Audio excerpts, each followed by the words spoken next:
جس میں مداومت اور ہمیشگی ہو، وَإِنْ قَلَّ، اگرچہ وہ بہت مختصر ہو. صحیح.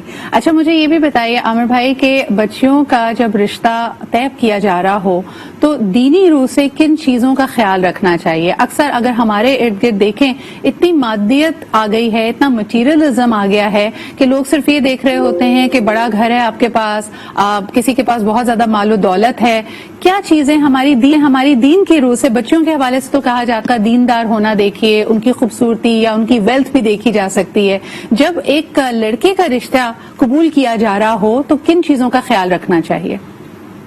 سب سے پہلی بات تو یہ کہ خوب سے خوب تر کی تلاش نے ہی یہ سارے مسائل پیدا کیے ہیں. اصل بات یہ ہے، نبی کریم صلی اللہ علیہ وسلم نے فرمایا، ترمذی شریف کی حدیث ہے کہ اگر تمہارے پاس رشتہ آئے اور تمہیں اس کا دین اور اخلاق پسند ہو تو اسے رشتہ دے دیا کرو. اگر ایسا نہیں کرو گے تو دنیا میں بہت فساد برپا ہوگا اور بہت فتنہ پیدا ہو جائے گا. تو سب سے امپورٹنٹ بات یہ ہے کہ دین دیکھا جائے، اخلاق دیکھا جائے.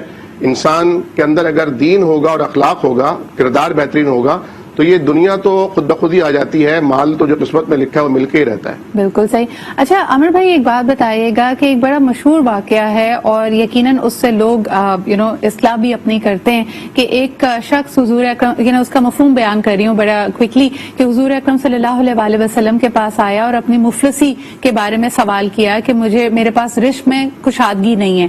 تو حضور اکرم صلی اللہ علیہ وسلم نے اسے مشورہ کیا نکاح کرنے کا، اور اس کے بعد ہم نے دیکھا کہ اس کے دن پھر جاتے ہیں.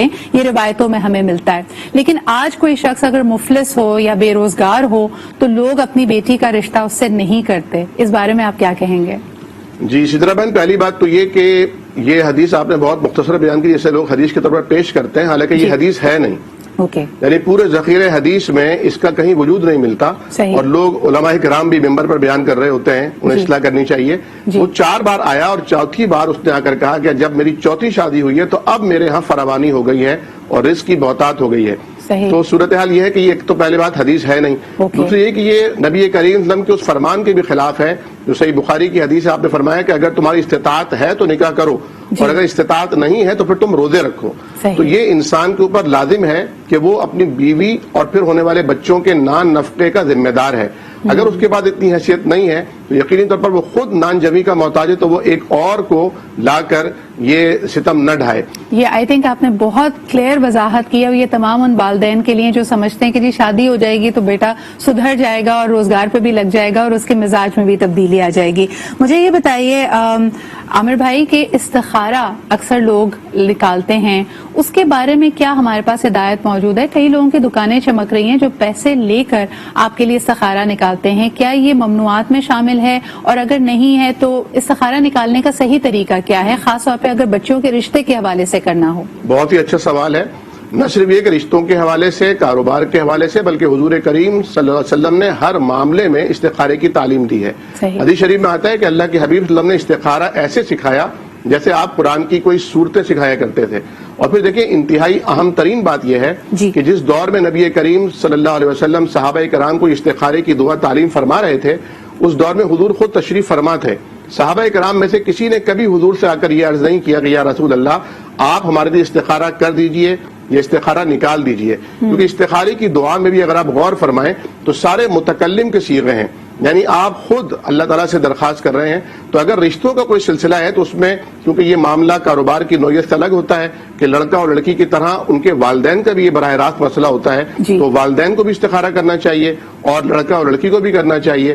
زیادہ سے زیادہ 7 دن کی مدت ہے. جب تک آپ کا دل کسی کام کی طرف آمادہ نہ ہو جائے یا استخارہ کرنے کے بعد آپ نے معاملہ اللہ کے حوالے کر دیا، توکل کیجئے، جو اللہ نے بہتر آپ کے لیے راست ہو جائی ہوگی اللہ اس طرف آپ کی خود بخود رہنمائی فرما دے گا. اچھا عامر بھائی ایک اور چھوٹا سا سوال اس میں یہ بنتا ہے کہ والدین کو رشتہ پسند ہے، استخارہ کیا تو اس میں بھی مثبت نوید آئی ہے، لیکن بیٹی جس کا رشتہ کرنا ہے اس کا دل نہیں مانتا، وہ اس رشتے پہ راضی نہیں ہے، تب کیا کرنا چاہیے؟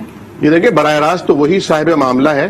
اگر بیٹی واقعی استخارہ کر رہی ہے اور بیٹی کو معلوم ہے کہ استخارے کا مطلب یہ نہیں ہے کہ اپنی مرضی کا استخارہ نکالا جائے یا مرضی کا جواب لیے، جس طرح ہمارے ایک عجیب طرز یہ نکلی ہے کہ اگر رشتہ کا انکار کرنا ہوتا ہے تو کہتے ہیں استخارہ صحیح نہیں نکلا. یہ تو اللہ پر جھوٹ باندھنا ہو گیا، نعوذ باللہ. سیدھا سیدھا کہیے کہ ہماری سمجھ سے بالاتر ہے یا ہمارے مزاج نہیں مل رہا ہے یا ہمیں سمجھ نہیں آ رہا، آپ کے بیٹے میں کوئی عیب نہیں یا بیٹی میں کوئی پرابلم نہیں، ہمیں سمجھ نہیں آ رہا، ایڈجسٹمنٹ نہیں ہو رہی. اللہ پر بہتان بننا تو بہت گناہ کی بات ہے. لیکن اگر بیٹے کی میں رضامندی کی بات کر رہی ہوں کہ گھر والے راضی ہیں اور اگر بڑے بزرگوں نے استخارہ نکالا ہے اس میں اچھی نوید بھی آ رہی ہے لیکن لڑکی کا دل نہیں مانتا تو کیا اس سے زور زبردستی کی جا سکتی ہے؟ زور زبردستی تو کسی صورت بھی جائز نہیں ہے. آپ اسے سمجھا سکتے ہیں, کاؤنسلنگ کر سکتے ہیں. یہاں تک بھی کہا فرمایا گیا ہے کہ اگر استخارے میں کوئی ذہن کسی طرف نہیں جا رہا ہو تو پھر استشارے سے کام لیا جائے, مشاورت سے کام لیا تو بزرگ اس کی رہنمائی کر سکتے ہیں, لیکن زور زبردستی جائز نہیں ہے. عامر بھائی ہمارے پاس سوال اور بھی ہے لیکن ایک کالر بھی ساتھ ہے, ان کی بات سن لیتے ہیں. ہیلو, السلام علیکم. وعلیکم السلام. جی کون صاحبہ کہاں سے بات کر رہی ہیں اور کیا سوال ہے؟ میں آمنہ بات کر رہی ہوں لاہور سے. جی آمنہ جی.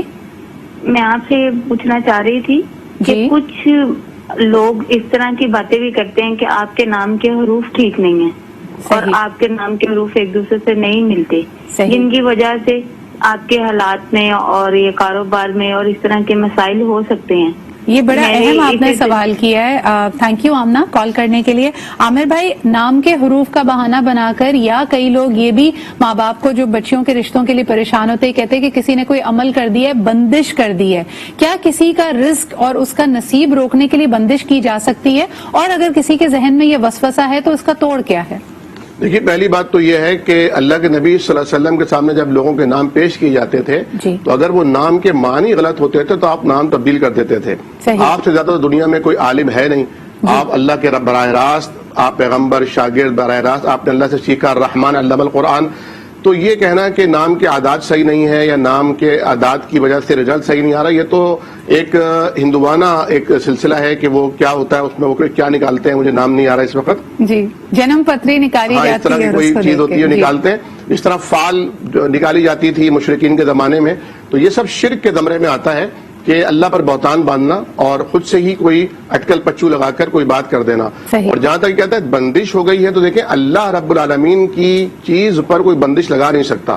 جو چیز اللہ نے کھول دی ہو اسے کون روک سکتا ہے؟ اللہ کے نبی صلی اللہ علیہ وسلم ہر نماز کے بعد یہ کلمہ پڑھا کرتے تھے, اللہم لا مانع لما اعطیت ولا معطی لما منعت, کہ اللہ جسے آپ دینے پر آ جائیں اسے کوئی روکنے والا نہیں اور جس سے آپ روک لیں اس کا کوئی اجرا کرنے والا نہیں. تو بس غرض صرف اتنی ہونی چاہیے کہ امن یجیب المضطر اذا دعاہ, کہ دل بے قرار لے کر اللہ کی حضور جایا جائے, اللہ کے آگے لمبے سجدے کیے جائیں, اللہ سے دعائیں مانگی جائیں کہ اللہ اگر ہمارا ہی کوئی جملہ یا ہمارا ہی کوئی عمل ہمارے رزق میں یا ہمارے رشتے میں یا ہماری کامیابی میں رکاوٹ ہے تو اسے آپ دور فرما دیجیے. بہت خوبصورت بات. عامر بھائی, تو یعنی وہ لوگ جو پریشان ہوتے ہیں کہ کئی دفعہ منگنی ہوتی ہے, رشتہ پکا ہوتا ہے لیکن شادی تک بات جاتے جاتے چیزیں خراب ہو جاتی ہیں, تو یقیناً بندش کا کوئی اس طرح کا تصور نہیں ہے. آپ اللہ کے سامنے سجدہ ریز ہوں, دعائیں کریں, یقیناً وہ دعاؤں کو سننے والا ہے. بہت بہت شکریہ ہمارے ساتھ موجود ہونے کے لیے اور ہمارے ویورز کی اس بڑے اہم موضوع پہ رہنمائی کرنے کے لیے. اسی کے ساتھ ہم بڑھتے ایک چھوٹے سے بریک کی طرف. We'll be right back.